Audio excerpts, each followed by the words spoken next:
আসন্ন নির্বাচন শঙ্কার নাকি উৎসবের? জনাব তুষারের কাছে যেতে চাই।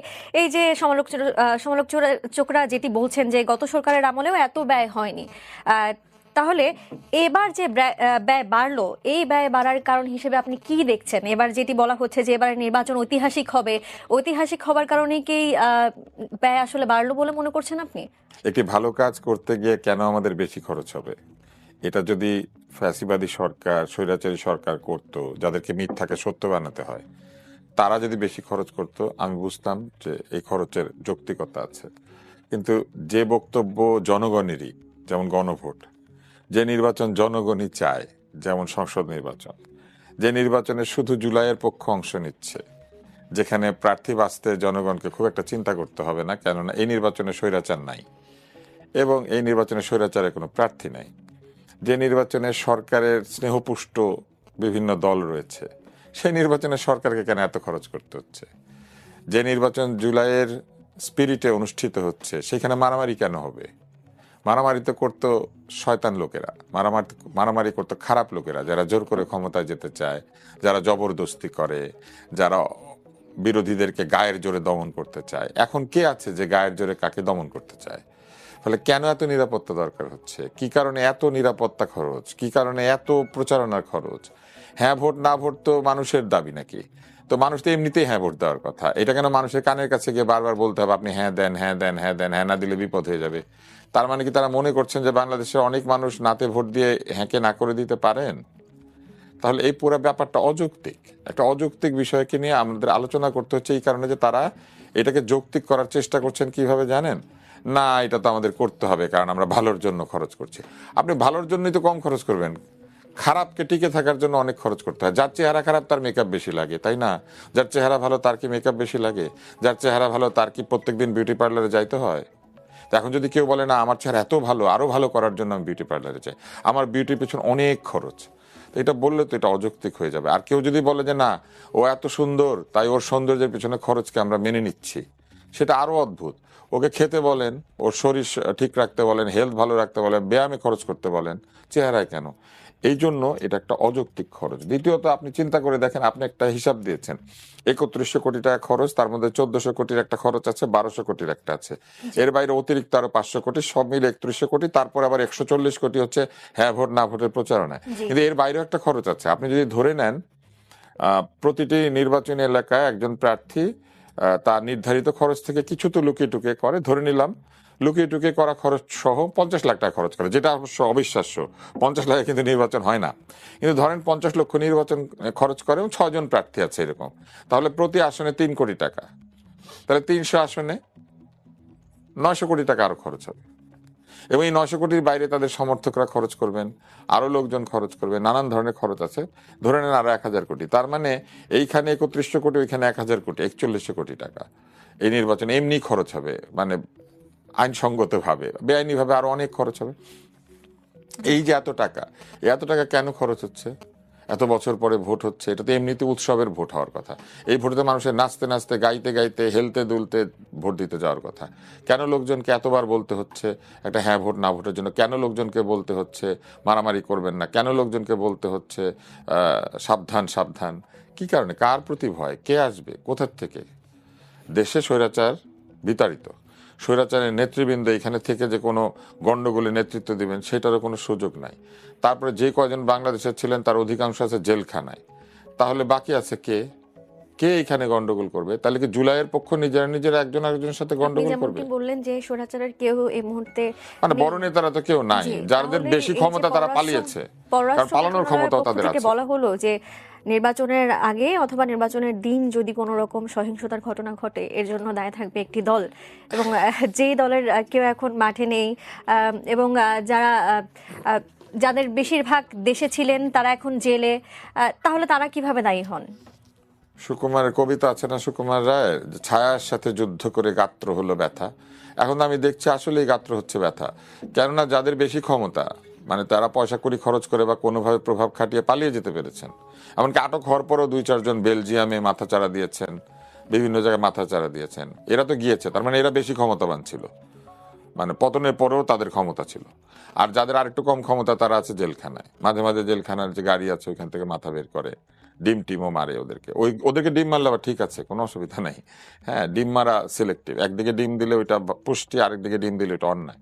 তো এইগুলো যে চলছে এর মধ্যে ওনারা ডিমের আশা আঘাতে করছেন, আবার মাথাও ফাটছে আমরা না অনেক জায়গায় ওনারা দেখছি। হ্যাঁ ওনারা আশা করছেন যে এরা ইলেকশনে গন্ডগোল করবে। এরা যদি ইলেকশনে গন্ডগোল করে তাহলে এই যে কিছুদিন আগে যে চেয়ার নিয়ে মারামারি করে একজন মারা গেল, এই গন্ডগোলটা কারা করলো? আমরা তো দেখতে পাচ্ছি যে আওয়ামী লীগবিহীন নির্বাচন হয়েই যাচ্ছে। হ্যাঁ, তাহলে ভবিষ্যতে রাজনীতিতে এটার কোনো প্রভাব পড়তে পারে কিনা আপনার কি মনে হয়? আওয়ামী লীগবিহীন নির্বাচন তো অস্বাভাবিক কিছু না। আওয়ামী লীগ যে কাণ্ড করেছে এবং যেভাবে পতিত হয়েছে তাতে আওয়ামী লীগ নিজের জন্য নিজেই কুয়া খুঁড়ে সেখানে নিজেই পড়ে গিয়েছে, এবং এই কুয়া খোঁড়ার জন্য তারা নিজের দলে অন্য দলের লোকদেরকে জায়গা দিয়েছিল। আমরা অসংখ্য এখন দেখতে পাচ্ছি বিপ্লবীরা বের হয়ে এসেছেন যারা বলছেন যে তারা একসময় ছাত্রলীগে লুকিয়েছিলেন, যুবলীগে লুকিয়েছিলেন, বিভিন্ন জায়গায় লুকিয়েছিলেন। তবে আওয়ামী লীগ নিজের পেটের মধ্যে নিজের বিরোধীদেরকে জায়গা দিয়ে নিজেরাই নিজেদের জন্য কুয়া খুঁড়ে সেই কুয়ার মধ্যে পড়ে গিয়েছেন, এবং তাদের কুয়ার ব্যাঙেরা বা তাদের কুয়ার মধ্যে লুকিয়ে থাকা বৃহৎ মাছেরা সব বেরিয়ে এসেছে। ফলে আওয়ামী লীগকে নিয়ে আসলে এই নির্বাচনে কেন অংশ নিচ্ছে না, কেন পারছে না, এই আলোচনা আসলে অর্থহীন। কিন্তু আমি আপনাকে একটু আগে যে একজন প্রার্থীর যে বিষয়টা বলছিলাম, সেখানে উনি একটা চমৎকার একটা ইশতেহার ঘোষণা করেছেন, তাসনিম জারা, এবং সেই ইশতেহারের মধ্যে উনি লিখেছেন উনি যেহেতু একজন ডাক্তার তাই ডাক্তারের হাতে ওনার এলাকার স্বাস্থ্য সমস্যার সমাধান হবে। কিন্তু ওনারা এনসিপিতে ছিলেন, স্বাস্থ্য মন্ত্রণালয়ে আমরা দেখেছি যে স্বাস্থ্য উপদেষ্টা কিন্তু কোনো ডাক্তার নিয়োগ হয়নি। তো ডাক্তারের হাতে যদি স্বাস্থ্য সমস্যার সমাধান হতো তাহলে এই এই যে বিষয়, সেই সেই বিষয়টা তো ওনারা তখন দাবি করতে পারতেন। এই যে মানুষেরা, বুঝছেন, একটু আগে আপনি ফেক মুনাফেক এরকম আলাপ সালাপ করছিলেন না, আমি দেখলাম যে এনসিপিতে থাকার সময় তার কথা একরকম ছিল, বেরোয় আসার পর কথাবার্তা সব অন্যরকম হয়ে গেছে 24 ঘন্টার ব্যবধানে। এবং ওইখানে উনি একটা জায়গায় বলেছেন যে উনি যদি সংসদে যান উনি তিতাস গ্যাস জাতীয় অন্য সব যারা সার্ভিস আছে সেই সার্ভিসগুলিতে যদি সেবা দিতে না পারে তাহলে বিল দিবে না, এইটা উনি প্রস্তাব করবেন আইন হিসেবে। এবং ইংলিশে লিখেছেন নো সার্ভিস নো বিল, সেবা না দিলে বিল নাই। তাহলে নো ট্রিটমেন্ট নো রিলিজ, এটা উনি অনুবাদ করে না কেন? এই যে বিরোধিতার জন্য ফ্যাসিবাদের চেহারা নেওয়া, অর্থাৎ ফ্যাসিবাদ যেরকম এক কথার অর্থ আরেক রকম করতো, ফ্যাসিবাদের কথার অর্থ আবার এক কথার অর্থ আরেক রকম করা হয়েছে। ইউনিভার্সিটিতেও তো লেখা থাকে no card no entry, no mask no entry, মানে কি আপনি মাস্কও পরেন না ঢুকেন না, ব্যাপারটা কি তাই? এখন এগুলা যে হয়েছে এগুলা করে করে ওনারা আজকের এই অবস্থাটা তৈরি করেছে, যে জন্য আজকে আওয়ামী লীগকে নিয়ে আলোচনা করতে হচ্ছে। আওয়ামী লীগ নিয়ে আলোচনা হইতোই না যদি ওনারা আওয়ামী লীগের মতো আচরণ না করে, যদি আসলে বিপ্লবের যে আচরণ, বিপ্লবীদের যে আচরণ, সেই আচরণটা যদি আমরা দেখতাম। যেমন ঘুষের প্রসঙ্গে আমার আলোচক বলেছেন, ফলে আজকে যখন আপনি বলছেন যে আওয়ামী লীগবিহীন যে নির্বাচন হয়েই যাচ্ছে, আওয়ামী লীগবিহীন নির্বাচনটা হয়েই যাচ্ছে, কিন্তু নির্বাচনটা কি আওয়ামী লীগের চেয়ে ভালো হচ্ছে কিনা, এইটা এখন একটা প্রশ্ন হয়ে দাঁড়িয়েছে। কেননা নির্বাচন আওয়ামী লীগ পক্ষ নিত, সেটা কি পক্ষ? শুধু নিজের মার্কার পক্ষ। তারপর হচ্ছে নিজের মার্কা যারা পায় নাই তাদেরকে একটা মার্কা ডিস্ট্রিবিউট করে দিয়ে আবার তাদের পক্ষও নিত, যে কারণে স্বতন্ত্র প্রার্থী জেতার পরে আওয়ামী লীগের এমপিরা গিয়ে আনন্দ করে, নিজের প্রার্থী হেরে গিয়েছে কিন্তু আওয়ামী লীগের মন্ত্রী গিয়ে আনন্দ করে। এমনকি আমাদের এখানকার বড় বড় ইনফ্লুয়েন্সার যারা এখন অনেক বিপ্লবী, এরাও গিয়ে তখন আনন্দ করেছে যে আওয়ামী লীগের প্রার্থীকে হারিয়ে দিয়ে স্বতন্ত্র প্রার্থী জিতেছে। মজার ব্যাপার কি জানেন? ওই স্বতন্ত্র প্রার্থী এখন জেলে, আওয়ামী লীগকে হারিয়ে দেওয়ার পরেও উনি জেলে। এবং এটার কারণ কিন্তু ওইটাই যে আওয়ামী লীগ তার বিজয় নাচানাচি করেছে। এখন যে নির্বাচনটা হচ্ছে সামনে, এই নির্বাচনটা কেন আসলে ঐতিহাসিক হচ্ছে না বা হবে না, এর একটি বড় কারণ হচ্ছে নির্বাচনের তফসিল ঘোষণার সঙ্গে সঙ্গেই একজন প্রার্থী মৃত্যুবরণ করছেন সন্ত্রাসের কারণে। কিন্তু কার্যকরভাবে সন্ত্রাস রোধ বা নিরাপত্তা বিধানের জন্য যে পরিমাণ আগ্রহ সরকারের দেখানো উচিত ছিল, সরকার সেটা এখনো দেখান নাই। দ্বিতীয় হচ্ছে এই নির্বাচনের আগে যখন এই নির্বাচন বিষয়ক কথাবার্তা হচ্ছে, একটি দলকে তাদের ইচ্ছা মতো প্রতীক বানিয়ে সেটা বরাদ্দ করে দেওয়া হয়েছে। তারা যেভাবে চেয়েছে সেইভাবে একটা প্রতীক বানিয়ে দেওয়া হয়েছে। এত প্রতীক থাকার পরেও তাদের পছন্দ না, সেই জন্য তারা ওই প্রতীক নেয় নাই। যেমন ধরেন আপনি এটা করতে পারেন, কিন্তু আপনি একটা বড় স্টোরে গেলেন, সেখানে শাড়ি পছন্দ না, আপনি জামদানি যে বানায় তাকে ডেকে এনে বললেন আমার ডিজাইনে জামদানি বানায় দেন। তো এটা তো করা হয়েছে, নির্বাচন কমিশন করেছে, এই কারণেও এই নির্বাচনে একটা পক্ষপাত দেখা গিয়েছে। তার মানে আপনি বলছেন যে কাস্টমাইজ করা হয়েছে, অবশ্যই এটা তো প্রমাণ আছে। তারপরে কি করা হয়েছে নির্বাচনে? তারপরে এই নির্বাচনে যেটা করা হয়েছে সেটি হচ্ছে এই নির্বাচনে প্রার্থী বিভিন্ন যারা দল রয়েছেন সেই দলগুলি তাদের মতো নির্বাচন করছে, কিন্তু সরকারের পক্ষ থেকে অন্তত একটি দলের ব্যাপারে ইঙ্গিত দেওয়া হয়েছে যে তারা অনেকে জিতবে, জিতে তারা সংসদে যাবে এবং তারপরে তাদের মধ্যে কেউ কেউ মন্ত্রী হবে। মন্ত্রী তো যে জিতবে সেই তো হবেই, আলাদা করে এটা বলতে হলো কেন? এইখানেও একটা বিষয় এসেছে যে কারো প্রতি স্নেহ বেশি, সেটা বয়সের কারণে হোক আর যে কোনো কারণেই হোক।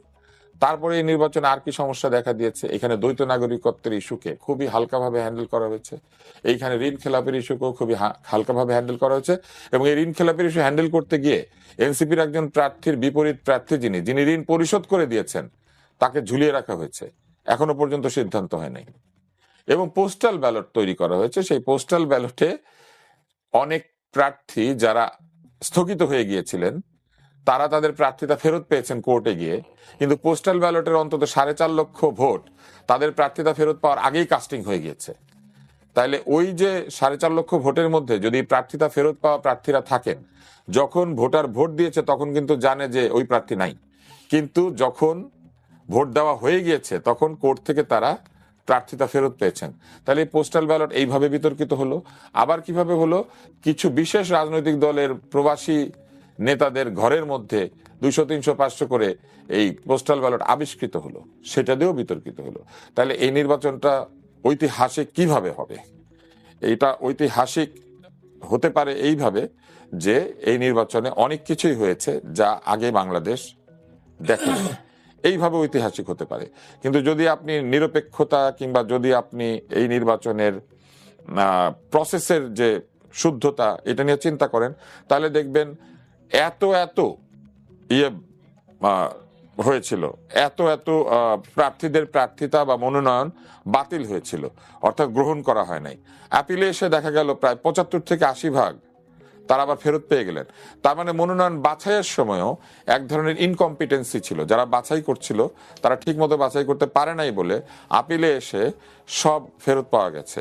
এবং একজন ব্যারিস্টার তো বলেছেনই যে তিনি 70টার বেশি কেস করেছেন এখানে, প্রায় সবগুলি সাকসেসফুল হয়েছে।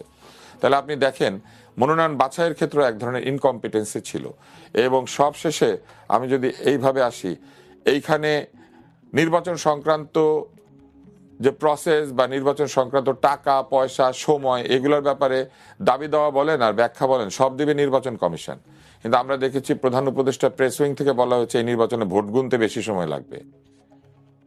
এই নির্বাচনে ভোট গুনতে কেন বেশি সময় লাগবে, কি কারণে বেশি সময় দরকার হবে, অথবা এই সময় কমানোর জন্য কি করা হচ্ছে, এই ব্যাপারে কিন্তু কোনো ব্যাখ্যা নাই। বলা হয়েছে বেশি সময় লাগবে এবং এমন একটা সময় বলা হয়েছে যেটা অস্বাভাবিক, এটা লাগার কোনো কারণ নাই।